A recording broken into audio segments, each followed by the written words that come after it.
any which ways, I think the generation that is evolving, they are very identity driven. Yes, And also they want to portray that who they are. They don't want to be the conventional society way. They want to yes, show that this is my individuality out there. absolutely. And gone are the days of even gold jewelry, honestly. Yes, yes, yes. Yeah, and gone are the days of like, okay, picking up. Yeah, you do pick up stuff because they're pretty, but that's a whole different segment. Picking up something because it makes you feel something Thank you for is something. again, yeah, very different. For example, I was at Sikkim recently and there was this very cute store and I picked up this, it's just a simple gold chain with a very bright red gold bead. It looks like a cherry, but it's not a cherry, it's just a stone. I felt so good picking that up. I'm also the person just because I own a jewelry brand. It's not like I only wear Leafy Affair. There's so many beautiful stuff out there. I experiment with all of them. And I love wearing that piece. And in fact, it took me a long time to convince the store owner to keep Leafy Affair pieces. It took me months. I convinced them and it's there and it's doing really well.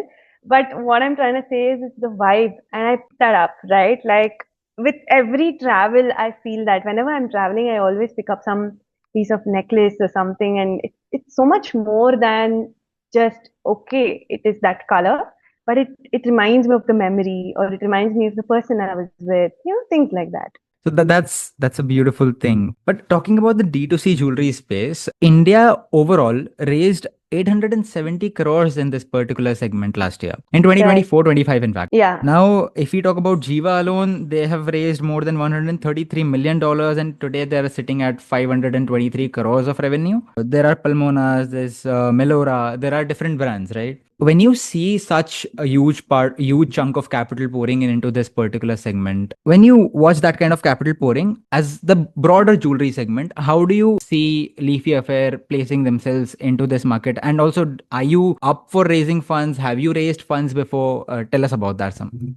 See, I've always been a bootstrap brand. I see, not just like you spoke about all these brands like Palmonas, Giva, and the number of crores of money that has been raised as capital. I see that like just a D2C rat race where it's just about marketing. You burn, you scale. There's no real sense of profits or are you making an impact or like what this means to you.